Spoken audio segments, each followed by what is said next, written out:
Hello，我係 Brian。睇到標題咧，相信大家都知道呢一條片係想認真咁講翻我由日本去到最尾翻嚟香港中間成件事，同埋依家我冷靜反省完之後咧，對於自己嘅真正睇法。以前嘅我咧會不斷喺影片裏面強調裸辭啊、追夢啊、拎住半年嘅生活費去日本啊。咁去到今年翻到香港咧，又用麻辣米線呢個好輕率、好兒戲嘅原因去交代翻我翻香港嘅理由。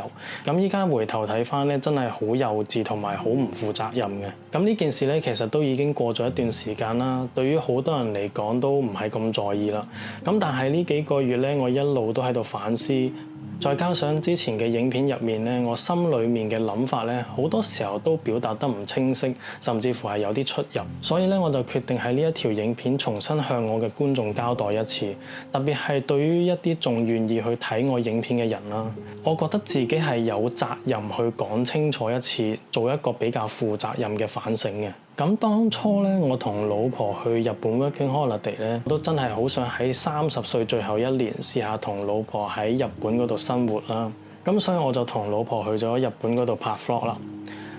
裸辭拎住半年嘅生活費去日本，點解我成日都要咁樣講呢？其實係因為當時候嘅我咧，真係太過着重嗰個流量啊！因為當時我就係發現裸辭啊、拎住半年生活費去日本呢啲字眼咧，係可以吸引到好多嘅關注同埋流量嘅。咁所以咧，我就不斷咁去建立一個勇敢啊，好似唔使計劃啊，乜都唔驚咁嘅形象。喺我去日本之前，其實係有做一啲基本嘅計劃嘅。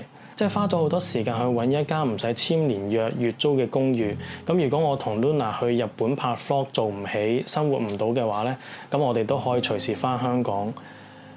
參加國民健康保險啦，穩定附近有冇啲乜嘢嘅醫院啦。咁係嘅，我承認我自己嘅計劃都係唔夠好嘅。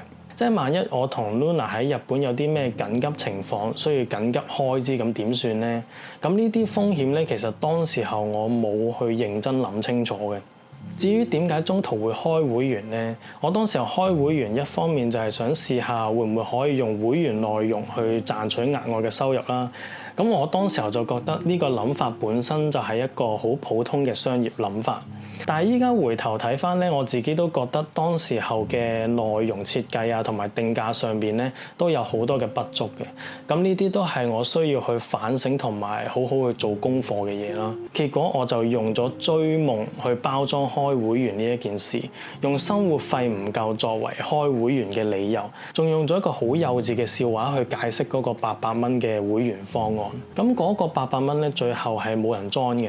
咁但係問題唔係有冇人去俾呢800蚊，而係我當時候用呢一種方式同埋心態去講呢件事咧，本身就已經係好唔成熟咯，所以先至會令到好多觀眾喺熒幕上面會見到我好似係一個賣可憐嘅人，甚至乎有人會話我係乞衣啦。而之後咧，我仲做咗一個好衝動嘅決定啦，就係上咗一個直播節目嗰度嘗試去解釋自己。咁但係因為嚴訊嘅時候我都處理得唔好，件事已經鬧得好大，自己嘅情緒都仲係好負面，咁就變相喺直播上面咧就講咗一啲唔係好尊重觀眾啊、好衝動嘅説話，令到件事越嚟越嚴重嘅。咁依家回頭睇翻咧，係我自己揀咗上去嘅，而有啲説話咧的而且確係我講出口。之後講嘢之前咧，我要去學識諗清楚，同埋留意好自己嘅情緒咯。咁呢件事都係喺成件事裏面我學得最多嘅其中一樣嘢嚟嘅。咁再講就係咧，我當時候咪話要用 YouTube 呢個生意作為簽證留喺日本嘅。咁其實呢一個都係一個幾唔成熟同埋屬於一個賭博心態啦。咁做咗一個唔係咁好嘅示範俾觀眾睇。喺會員事件之後，坦白講咧，我當時候係諗咗好多方法留喺日本嘅。咁至於點解最後我決定放棄要翻嚟香港咧？咁嗰個主因咧就一定唔係冇得食麻辣米線嘅。咁當然啦，我係有掛住香港嘅嘢食嘅。咁但係呢個一定唔係主因啦。個主因咧就係我根本就冇一個好強嘅決心要長期留喺日本嗰度生活。一直以嚟啦，我更多其實似係想喺日本嗰度試下拍 vlog，心態咧其實比較似係去一個比較長嘅旅行啊，多過真係諗清楚點樣喺日本長期定落嚟啦。而之前我喺片入邊都有講過一啲類似移居日本生活嘅講法啦，咁但係依家睇翻轉頭，其實我自己都未諗清楚，但係用字咧就講到好似已經決定好咁樣，咁呢個咧都係我表達上邊好唔負責任嘅地方，要去好好改善啦。咁而第二個原因就係我當時候係好自我中心，冇好好去理會我老婆實際喺日本係點樣生活。即係老婆去日本之前咧係完全冇學過日文，對於日本亦都唔係好熟悉。佢純粹係因為相信我，想去陪我，先至會同我一齊去試嘅啫。咁但係咧，我就冇俾到一個好嘅生活狀態佢啦，冇令到佢可以喺日本好好享受，反而令佢去承擔咗好多壓力同埋痛苦。而呢一啲咧，先至係我真正決定返香港嘅原因咯。咁但係點解最後尾我會喺片入面變咗係因為麻辣米線而返香港咧？咁主要都係因為當時候嘅我根本就冇認真去停落嚟，去睇翻晒成件事，只係一心諗住話，快啲出條片去交代翻，然之後繼續做 YouTube 咁樣。甚至乎可能有啲人都知道我拍咗一條片去反擊網民啦。咁當時候拍嗰條片嘅心態就係，我覺得網絡欺凌呢件事係唔啱嘅，咁所以我覺得自己有必要企出嚟講。咁但係咧，嗰條片就變相咗我無視咗自己嘅問題啊，將自己放咗喺一個受害者嘅位置。咁當然啦，我唔覺得網絡欺凌係健康或者有建設性嘅。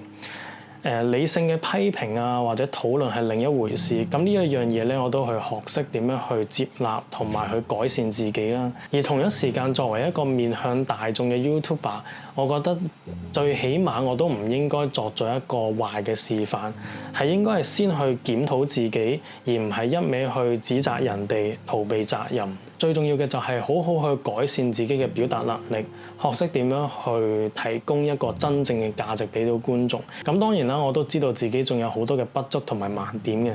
咁呢個咧，我都會繼續去改善同埋去正視嘅。咁都多謝一直以嚟都仲願意睇我影片嘅觀眾啦。特別係好想去多謝之前有加入過會員嘅觀眾。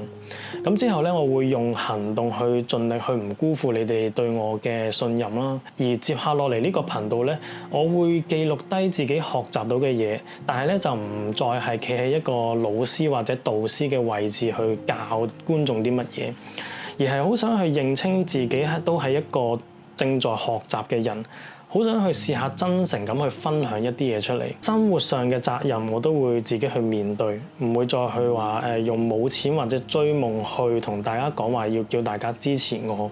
咁以前咧未必係有心咁樣做嘅，咁但係回頭睇翻啦，咁我以前嘅講法咧都真係好容易令到人哋覺得我係想用自己嘅處境去博同情。